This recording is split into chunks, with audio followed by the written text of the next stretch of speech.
আসসালামু আলাইকুম, this is Tanvir Rahman Atul and welcome back to my another blog. So আজকে আমি এখন কোথায় আসছি? আমি আসছি সলপ রেল স্টেশনে। আর আপনারা সকলেই জানেন সলপের ঘোল আর দই সারা দেশ বিখ্যাত। সো আমরা এর আগের বার আসছিলাম অন্য সময়, আর এখন আসছি আমরা রমজানের ভিতরে। আর রমজানের ভিতরে প্রচণ্ড ভিড় থাকে, আপনারা দেখতে পাচ্ছেন পিছনে কি পরিমাণ ভিড়। সো আমরা তাদের গোল আর মাথাটা এখন তো ট্রাই করতে পারবো না, বাট আপনাদেরকে দেখাবো যে কি পরিমাণ ভিড় এবং কেমন। সো আসুন দেখি। সলপ এটি সিরাজগঞ্জ জেলার উল্লাপাড়া নামক একটি উপজেলার একটি স্টেশনের নাম হলো সলপ রেল স্টেশন, এবং এই রেল স্টেশনকে কেন্দ্র করে এখানে গড়ে উঠেছে হিউজ একটা বিজনেস, সেটা হলো ঘোল আর মাঠার বিজনেস। আপনারা সকলেই হয়তো অবগত আছেন যে সিরাজগঞ্জের উল্লাপাড়া এবং সাজাদপুর এই অঞ্চলকে দুধের ভান্ডার বলা হয়, এবং এখানে প্রচুর পরিমাণ দুধ পাওয়া যায়। আর সেই দুধ থেকে ঘোল কিভাবে বানায় সেটি আজকে আপনাদের দেখাবো। ঘোল আর মাঠা এই দুইটার মধ্যে ডিফারেন্স কি? একটা সাদা আর একটা সাদাটা হচ্ছে মাঠা, হ্যাঁ, আর ওই যে ব্রাউন কালার যে কয় ওটা হচ্ছে ঘোল।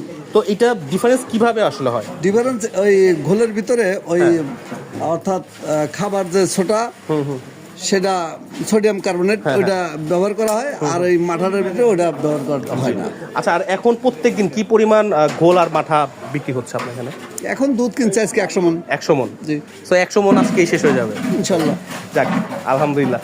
মোটামুটি আপনার প্রত্যেকটি বাটিলে আপনার 20 কেজি করে রাখে, আর ঠান্ডা করে পরে ঘরে নিয়ে যাও, ওটা আপনার হয়ে যায়, দই হয়ে যায়। পরে সকালবেলা মনে করেন ওইটা আমরা মানে আজকে যেটা করতেছেন এটা আজকে আমরা ঘোল বা মাঠা হিসেবে পাবো না এটা। তো আজকের যে আয়োজনগুলো দেখতে পাচ্ছেন এগুলো কিন্তু আজকে মাঠা বা ঘোল হিসেবে পাওয়া যাবে না, এগুলো আয়োজন কালকের জন্য। কারণ এই যে মাঠার জন্য যে দুধগুলো জাল দিয়ে করা হচ্ছে, এই দুধগুলো কিন্তু আগামীকালকে মানে দই করা হবে। আগে দই করে তারপরে সেটাকে ফাটায়ে মাঠা করা হবে। কিন্তু এখনই যে মনে করতেছেন এটা গরম এইটা মাঠা হিসেবে পাওয়া যাবে এমন কিন্তু না।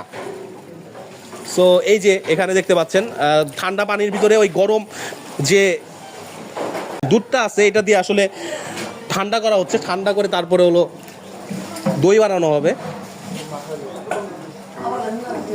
সো এই যে দেখতে পাচ্ছেন এইটা হলো গরম করার পরে মাঠার জন্য যে দই এইটাকে ফাটায় তারপরে মাঠা বানানো হবে।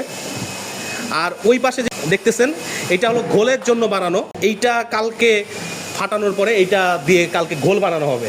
এই যে দেখতে পাচ্ছেন এটা হলো ঘোল বানানো রেডি। এই যে এটা হলো এই মেশিনের মাধ্যমে দই থেকে ঘোল বানানো হয়, এবং ঘোলগুলো বিভিন্ন জায়গায় চলে যাচ্ছে। আপনারা এখানে দেখতে পেলেন কিভাবে দই থেকে ঘোল এবং মাঠা তৈরি করা হয়, এবং এখানে প্রতিনিয়ত প্রচুর পরিমাণে মাঠা এবং ঘোল তৈরি করা হচ্ছে, এবং তৈরি করার সাথে সাথে এটা দোকানের সামনে চলে যাচ্ছে। এবং দেখতে পাচ্ছেন কি পরিমাণ চাহিদা, এবং এই ঘোলের চাহিদা যে কেবল সলপ স্টেশনেই তা কিন্তু নয়।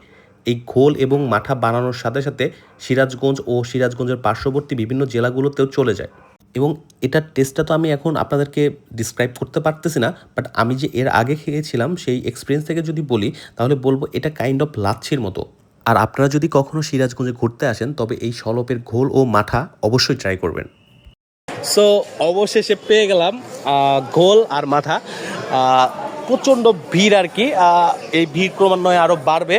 আর এই যে ঘোলটা দেখতে পাচ্ছেন এই ঘোলের প্রাইস হলো 80 টাকা করে, আর এই মাঠার প্রাইস 100 টাকা করে। আজকের এই ব্লগটা এই পর্যন্তই ছিল। যদি আমার এই ব্লগটা ভালো লাগে তো আমার ফেসবুক পেজ আছে তানভীর আতুল ব্লগ, সেখানে অবশ্যই ফলো করবেন। Thank you.